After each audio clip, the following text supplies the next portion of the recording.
I don't want to panic everyone, but the sun is gearing up to absolutely batter us, bruv, right? Look at the state of this active region coming into view. So this is active region 4294, moving into frame, kind of getting ready to aim at Earth, and it is absolutely gigantic, mate, right? This is something that we haven't really seen, rarely ever. This is ridiculous. So in the past 24 hours, Airbus grounded 5,000 planes due to a software malfunction from solar activity on the eve of the supercharged sunspots about to begin to barrage Earth, right? And this is Earth for scale in just a moment that I will show you, and this is going to be something. Look at it. What is, bruv, come on, please. We may end up having another Carrington event. I mean, it's always on the cards, but this thing turning into view is gonna blast us, mate. So your brain and your head might fizzle a little bit. You might get some weird night's sleep, mate. Feel a bit rested because we're in the firing line, man, and she's not taking any prisoners. We're gonna have some beautiful auroras, a Carrington event, or we're gonna be deep fried, bro. I mean, like cooked, mate. Absolutely fried, cooked, burnt to a crisp, stuck to the side of a pan, bro.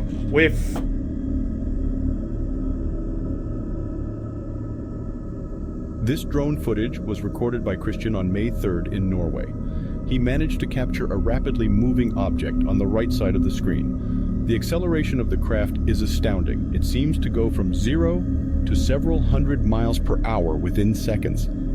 The lights take off simultaneously, so they may be part of the same craft. Airplanes don't accelerate from a standstill in the sky like this.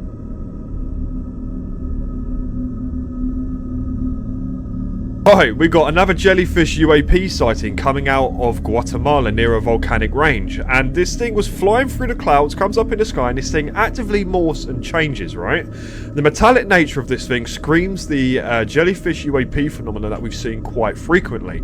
Look at this thing, okay? It does look like a bunch of Mylar blues, but then as it kind of morphs and changes, I'm not sure. And there's a secondary sighting that I'll play just after this, and it comes from Los Gatos, okay? Of the same exact sort of thing, flying through the air, kind of moving weirdly and morphing in the air. I mean, these things have been seen all over the world, just being carried by air currents. They're called like plasmodials or jellyfish UAP, and they're all this metallic weirdness, and they kind of glint and shine all sorts of different colours. And it's a bit of a strange phenomenon because not many people can really talk about or explain what these things are. Look at that. So weird. It kind of, in aspects, it looks like a balloon, and then this is the one from Los Gatos, okay? Same shape, same sort of formation, you'll see it moving. I've kind of changed the background as well so we can see it from a different perspective, right? Same sort of formation. I'll leave some links down below. You guys let me know what you think. Pretty interesting regardless of situation. Unbelievable. Love it.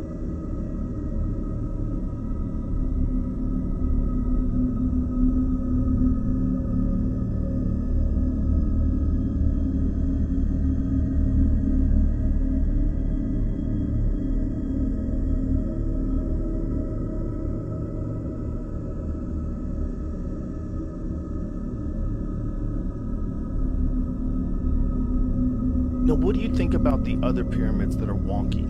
Like the ones that aren't perfect? Do you think that they were trying to duplicate the Great Pyramid? Do you think they were trying to make their own? The deeper you go into antiquity, the more perfect construction was. The further you come forward in time, the more wonky and crazy things begin to fall apart. So do you think they just forgot how to do it? The knowledge was lost. You can see the evidence of the knowledge. By the time we got to Alexander the Great, have you ever been to Alexandria? No. I thought I was going to go see this incredible place. It looks like a bunch of crap, a bunch of piled up rocks, buildings leaning on each other, even the people living in apartments that are leaning, buildings leaning. Oh, wow. Everything there looks just, the stones are small. I could pick up those stones with my own hands. They tried to duplicate the majesty of ancient Egypt, but they didn't even come close. It's just so bizarre that one civilization got so much further than everybody else, and no one really knows exactly how they did it. Right. Now, when you hear the carbon dating of the Great Pyramid, what is your take on that? Because the radiocarbon dating is 2,500 BC, right? Yeah. That's what they think. I just don't believe it. Why is that? Well, first of all, the way that the structure is made, if you look at other structures made in that same time frame, they don't have the same majesty, they don't have the same level of construction, they don't have the same capability of withstanding time. Right. So why are these falling apart, but this one isn't falling apart?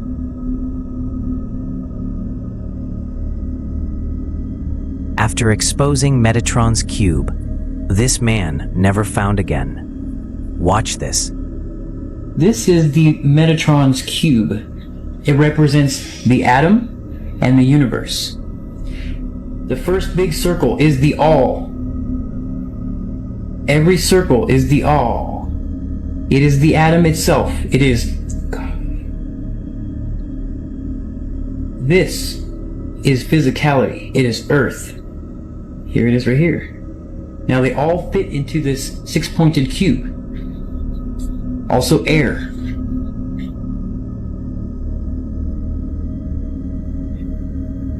Let's go water next here. Water is the downward triangle right in there. This all actually is light. This is just everything in the universe. It is self. Now we have space, or the ether. It is right here in the middle, and also right here. This atom is infinite. It will forever go on. There's a small one right here. You could leave it empty if you want, but I like to put stuff in it because it's fun. This is the entire universe. I won't talk about the angel. I will not talk about Metatron. This is the purpose. It is the way of the universe. If you can understand this, if you can decipher the code of what it is, you will have found yourself as the universe. All the elements are one thing, and that is light. The atom. This also means the same thing. You're on to it.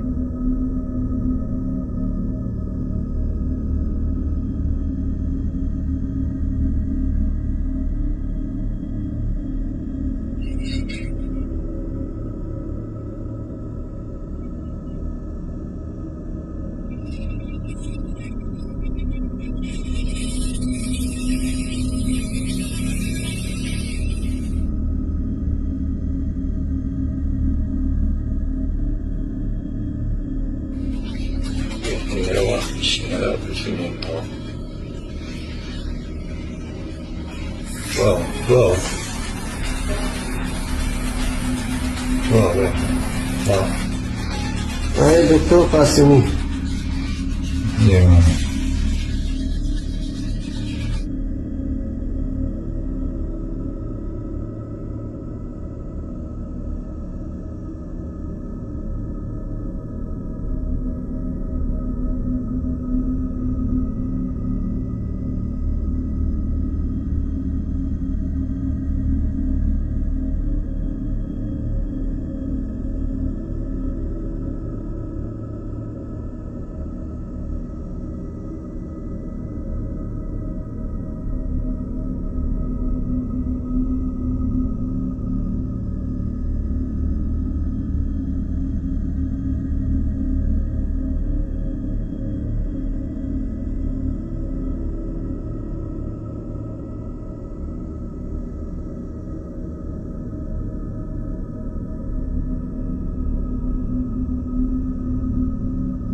I think you're referring to this right here.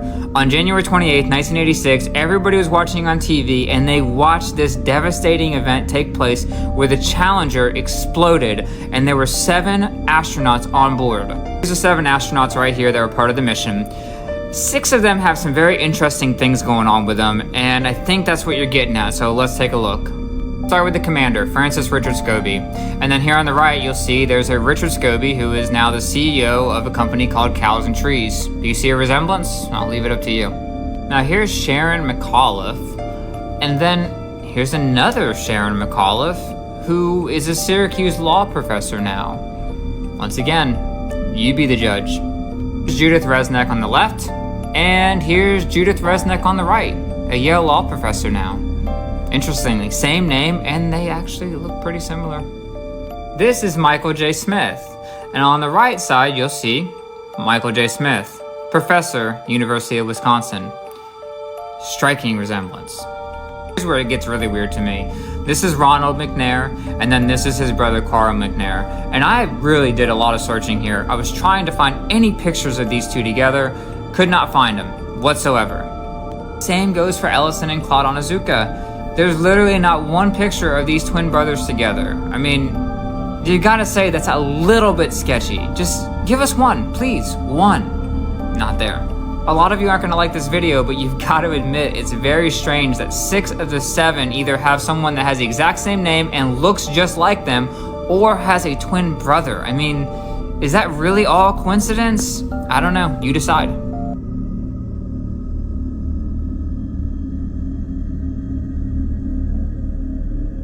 Udać, bo siostry nie chcą mieć na rozdawane całości.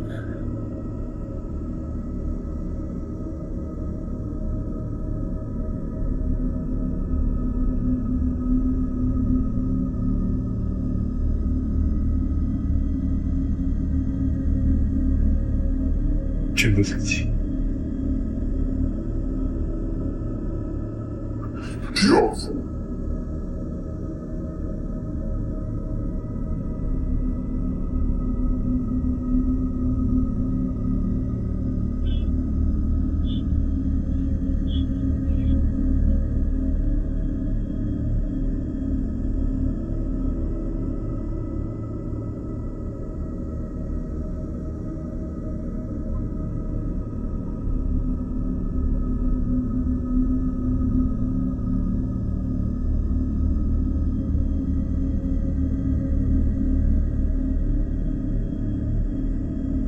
So, when did you realize you can already install new skills into your life? Anyone can be an expert in almost anything now without spending years learning it. Video editing, for example. Just a couple years ago, even if you had the most cutting-edge video editor on the market, you still needed to dedicate months, possibly even taking a whole course just to figure out how to use it. Today, insane AI video editors like Filmora 14 lets you do what decades-long professionals used to take years to learn by just clicking a few buttons. Take one-click smart short clips, for example, which takes a video, identifies key moments, and automatically compiles them into fully edited and engaging shorts. Just click, click, click, and they're all there, and it's only getting better from here. The AI video enhancer takes your phone camera and upscales it to professional grade high definition video with, again, just a couple taps. Maybe we can finally upscale those blurry UFO videos. And you also got the AI portrait cutout, which can turn any video into a green screen. Let's be honest, old school green screens are clunky and inconvenient. Auto cutout in most editing apps today is splotchy and inconsistent at best. This perfectly cuts out any subject, any objects they're holding, and doesn't clash with similar colors on the person. So you can finally get over the dreaded invisible shirt syndrome. Seems obvious today, but I don't think you realize how painstaking cutouts like these were just a few years ago. Anyone could be a video editing expert in just a few days now. It's kind of scary to think about, but also the closest thing we currently have to human brain augmentation. This really is the first step to installing one-click kung fu into our minds, just like Neo. Download Filmora 14's free trial and just try to convince me the future isn't already here.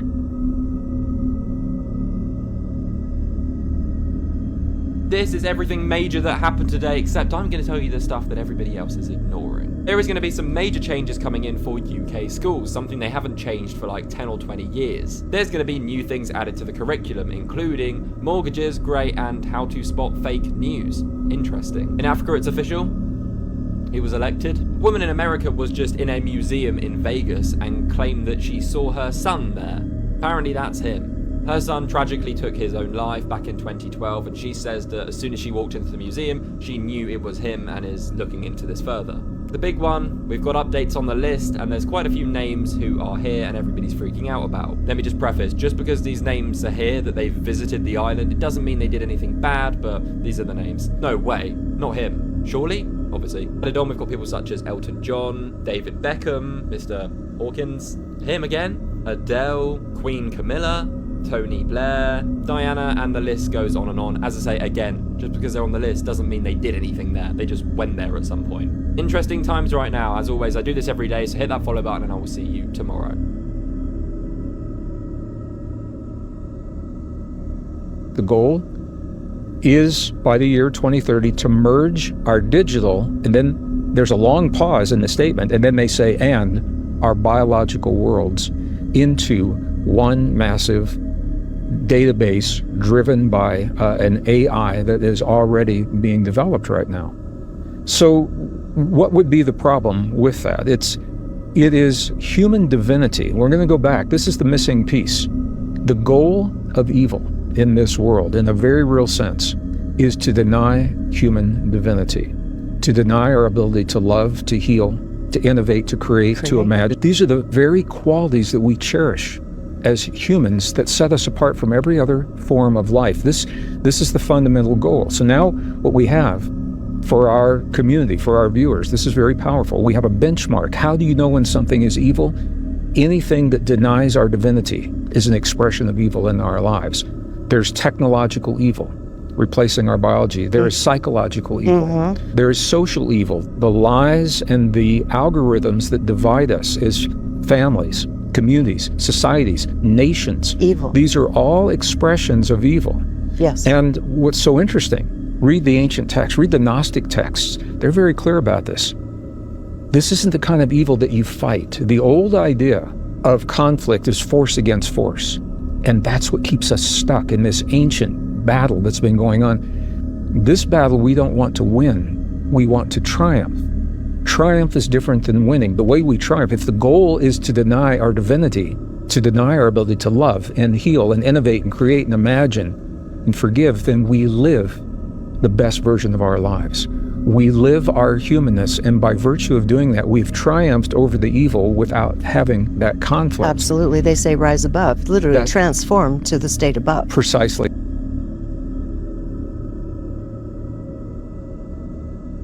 Oh, you already know we gotta talk about this. Giant megastructures found beneath the pyramids of Giza. You heard that right. Long lost civilization kinda confirmed. I really wonder if debunkers ever get tired of being wrong. Let's summarize everything about this find so far. I waited long enough before talking about it so enough info could come out and we could find out what's really going on. On March 16th, 2025, a conference was held in Italy discussing some new findings about the pyramids of Giza using a revolutionary non-invasive scanning technology called synthetic aperture radar Doppler tomography. Yeah, try saying that 5 times fast. Or SAR for short. It's sort of like an X-ray radar type scanner that uses sound waves to penetrate the surface and see what's beneath it. And they found something beneath the middle pyramid of Khafre at the Giza Plateau, which initiated the Khafre project. The new scans show massive cylindrical structures that extend from the bottom of the pyramids way deep down into the bedrock below the surface. Pillars that appear to have some sort of wrapping coils or maybe pathways around them and go 648 meters underground. That's taller than the CN Tower, the Empire State Building, double the height of the Eiffel Tower, not to mention over 4 times the height of the pyramid itself. This is how it would look like to scale. At the very bottom of these pillars are 2 huge 80 by 80 meter cubes, which are said to go down even further, reaching up to 2 kilometers beneath the surface. 2 kilometers. That's 1.25 miles down for all you Americans. The scans show there to be at least 8 of these cylindrical wells arranged in 2 rows, and just completely blows our understanding of dynastic Egyptians out of the water. The crazy conspiracy nuts may have been right this entire time. Now, what's really special about these synthetic aperture radar scans that led to this discovery is that they can be taken from a satellite. Unlike traditional ground penetrating radar, which also shows us X-ray like scans of what's beneath the surface, which requires the equipment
if the Anunnaki are real and Nibiru is real, and Nibiru is on an elliptical cycle that comes between, it's like Mars and Jupiter, right? Somewhere around there? Well, it's further out now. It's over time, its Right. orbit has been pushed out. And that's just one planet that these Anunnaki people come from. They come from many planets. But do you think that this planet, Nibiru, that's on an elliptical orbit, if it's coming every 3,600 years, wouldn't there be some sort of documentation 3,600 years ago, at the very least?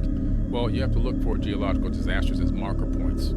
This object, this Nibiru planet, which is mentioned, by the way, in the Enuma Elish, it's not a fabricated name, just so people know it's a real name. In the Enuma Elish, the oldest version of the Enuma Elish, it says Nibiru as one of the planets. But you look at the time frame when this thing gets close, it orbits another planet, another star. So it orbits a brown dwarf star. This brown dwarf star has the same amount of mass as our sun, but it's much smaller, right?